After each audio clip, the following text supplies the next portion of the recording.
तो आज मार्केट में जो हुआ वो किसी रोमांचक कहानी से कम नहीं है। एक तरफ तो मार्केट ने आसमान छू लिया और दूसरी ही तरफ धड़ाम से नीचे आ गया। चलिए समझते हैं कि आखिर ये हुआ क्या।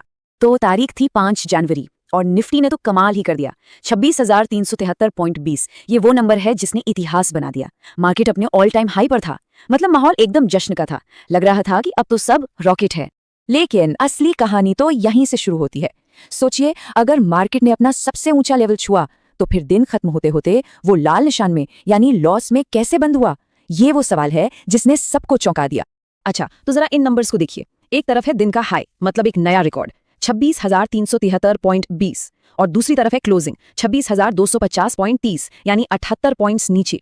तो सवाल यह है कि दिन में ऐसा क्या हो गया कि मार्केट अपनी चोटी से फिसलकर नीचे आ गया?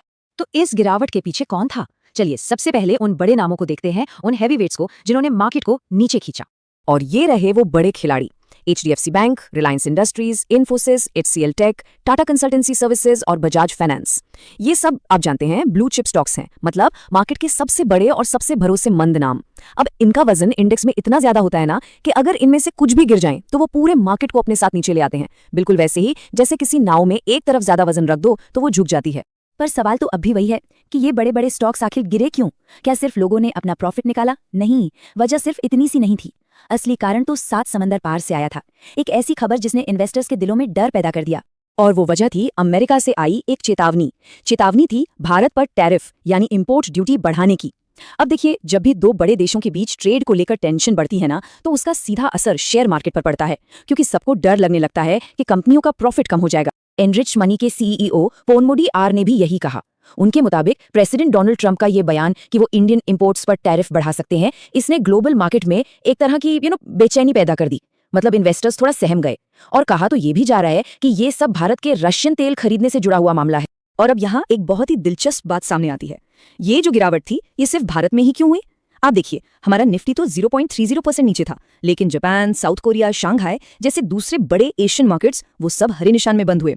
इससे एक बात तो साफ है कि प्रेशर खास तौर पर इंडियन मार्केट पर ही था।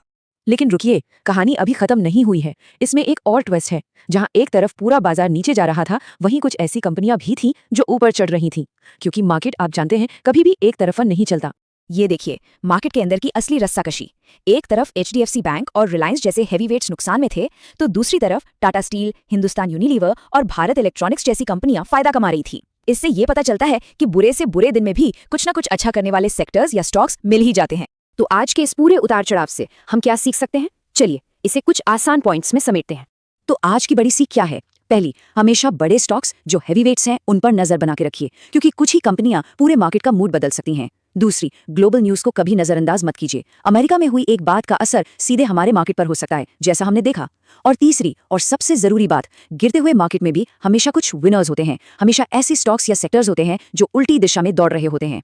और आखिर में एक बड़ा सवाल जो सबके मन में होगा, तो ये जो गिरावट आई है, क्या ये किसी बड़े खतरे का इशारा है या फिर स्मार्ट इन्वेस्टर्स के लिए खरीदने का एक शानदार मौका है? इसका जवाब तो अब मार्केट की अगली चाल ही देगी। इस पर सोचिएगा जरूर।